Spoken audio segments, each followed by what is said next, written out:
Senhor presidente, gostaria de cumprimentar todos os colegas vereadores, as pessoas que estão aqui nos visitando, o Thiago, a imprensa e também quem está nos ouvindo. Hoje me leva à tribuna para a gente refletir um pouquinho sobre o Dia do Professor. No dia 5 desse mês é comemorado o Dia Mundial do Professor. Aqui no Brasil é no dia 15, né? É uma diferença de datas. Primeiro, gostaria de fazer uma definição que o Mário Sérgio Cortella, né, um professor, filósofo, escritor, né, gosto muito particularmente dos seus livros, que ele nos define.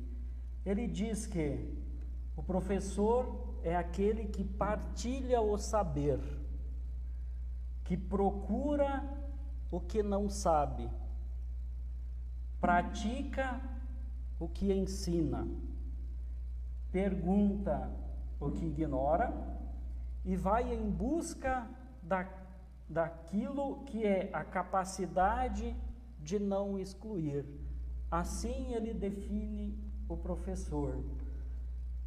E nós, aqui no nosso dia a dia, pegando, por exemplo, eu mesmo, quem é o nosso primeiro professor? A gente nunca esquece. Só que às vezes a gente esquece que o nosso primeiro professor é o nosso pai e a nossa mãe. Às vezes é o que mais incentiva. Por exemplo, meu pai não teve oportunidade de estudar, de se instruir. Mas sempre foi uma pessoa muito inteligente e sempre nos cobrou e nos incentivou muito. Tive uma outra professora também, que hoje já se encontra na glória, que era a dona Lourdes Pellens, que também sempre me cobrou e sempre me incentivou muito, do ensino e do respeito com o professor. Também, seguindo a caminhada desde criança, por coincidência, meu primeiro professor que me ensinou das minhas primeiras letras foi o irmão do nosso presidente Marino, né? Ele se deslocava, se hospedava na nossa casa, né, por incentivo bastante do meu pai, né, nos ensinou. Isso já se passou quase 40 anos e a gente não esquece, porque fica na vida da pessoa, por isso que a importância, e assim foi sucessivamente. Como esquecer, por exemplo, de uma professora de matemática em Cabeceira, lá na 5ª série, né? Onde nos ensinou toda a base para a vida, entendeu? Não tem como. Mesma coisa, vários professores em Campo Branco, porque não é só o papel do professor, ele não é só ensinar o português, a matemática, a geografia, a história, mas também ele compartilha nas decisões da vida.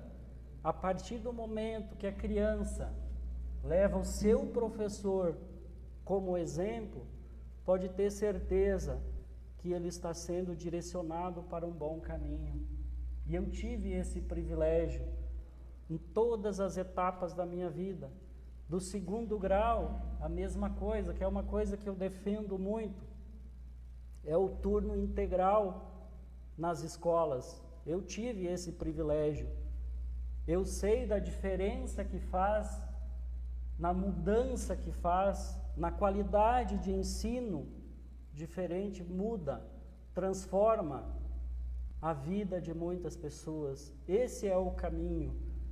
E assim foi indo na faculdade, especializações, e hoje no dia a dia, cada curso, um novo professor, novo ensinamento, novos aprendizados, mas sempre num caminho além da parte intelectual, também a parte de formação humana.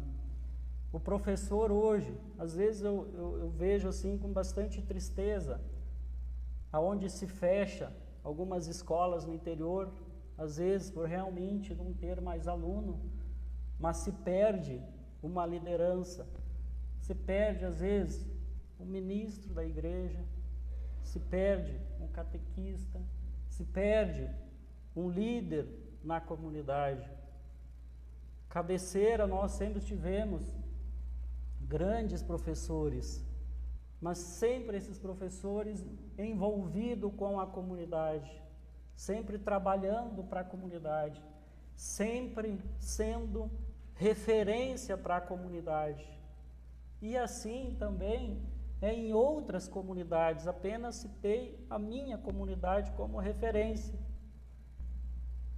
que nos leva, hoje como vereador, a gente pensar de como vai ser a educação para os nossos filhos, para os nossos netos, o que nós podemos fazer.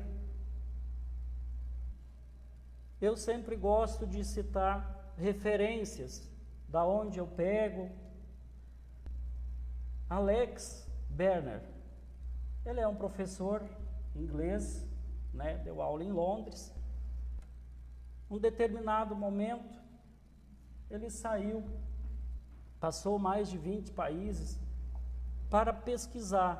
Ele sentiu que estava estagnado na profissão. Ele passou mais de 20 países pesquisando. E nele, ele desenvolveu o livro Natural Born Learner, que eu recomendo para os colegas, professores, diretores, Secretaria de Educação.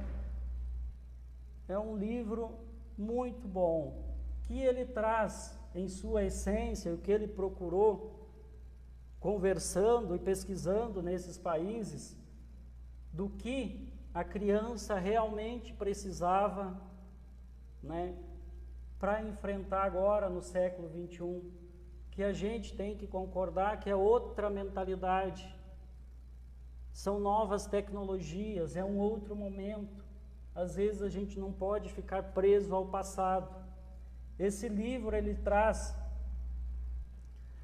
faz uma conexão do aprendizado, da tecnologia e a inteligência artificial, que para ele isso será, né, pegando exemplos de escolas bem-sucedidas nesses 20 e poucos países lá que ele passou, que ele coloca que as crianças teriam umas 3 exigências básicas para ter esse enfrentamento daqui para frente nos dias de hoje.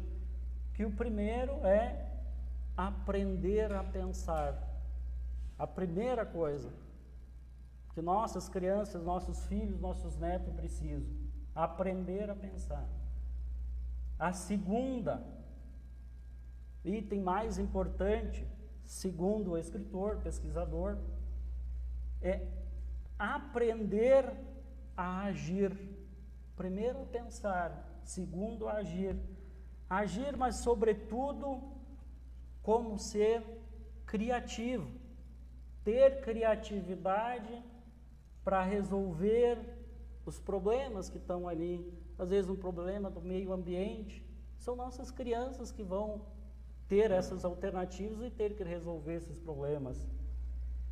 O terceiro item que ele coloca de extrema importância, que a criança precisa desenvolver, é aplicar essa criatividade na resolução dos problemas. Que o mundo moderno, que hoje o nosso dia a dia, está ali. Que às vezes nós, né, não conseguimos até acompanhar essa modernidade, né, mas eles têm que estar preparados. Nossos professores têm que estar preparados para ensiná-los e encaminhar nesse caminho. Aí entra no que eu tenho convicção. Para mim, as séries mais importante para a vida de uma pessoa é o ensino fundamental. Às vezes eu vejo com tristeza, né, ter que aprovar alguma coisa, às vezes para fechar aquele X que precisa gastar, e a gente tendo tanto a melhorar e tanto a se fazer.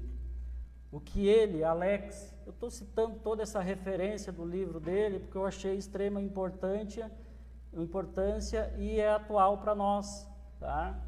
O que ele colocou, né? Ele deu uma entrevista lá na BBC News, que eu acompanhei, da América Latina. O que ele colocou como grande problema que que a gente tem aqui, é a desigualdade de ensino, que é a primeira coisa que nós tínhamos que corrigir, segundo ele. E ele não está falando nada de verdade. Hoje, uma pessoa, às vezes, que tem uma condição diferente, ou está mais num centro maior, tem possibilidade de uma educação totalmente diferente, com ensino integral, assim, muito diferente, às vezes, que a nossa realidade aqui. Só que lembrando que nossos filhos depois vão ter que competir com eles. É desigual. Então, assim, por que nós também não dar essa mesma importância que os ricos dão para os filhos deles? Porque se eles estão investindo nisso, é porque realmente é importante. Eles pagam colégios particulares justamente para isso. Mas por quê?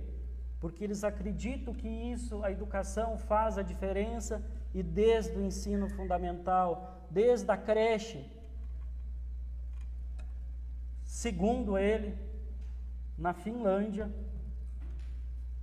o curso para professor primário é um dos cursos mais disputados que existe e mais difícil de passar. Mais difícil porque também existe-se uma remuneração boa para realmente ter esse profissional bom. Ele compara que o professor deveria ter a mesma formação de um médico. A mesma importância que o médico tem, o professor também tinha que ter em sua formação. Então, assim, essa é a preocupação que ele coloca, e ele coloca como problemas da educação para o século XXI, que seria o caminho da educação. Então, hoje no Brasil, né, a gente tem as escolas normalmente religiosas, né, que tem esse perfil. Agora surgiu ali do ensino cívico-militar também, que eles têm essa preocupação também, além do ensino de formação, de inglês e português e outras matérias, também tem a formação como cidadão, como ser humano. Então eu deixo essa reflexão para todos nós, vereadores, né, que nós possamos pensar em educação, mas como de uma maneira diferente, usando o exemplo de escolas que nos dá esse retorno de qualidade, que não vai ser nenhum real gasto, vai ser um real muito bem investido. Meu muito obrigado.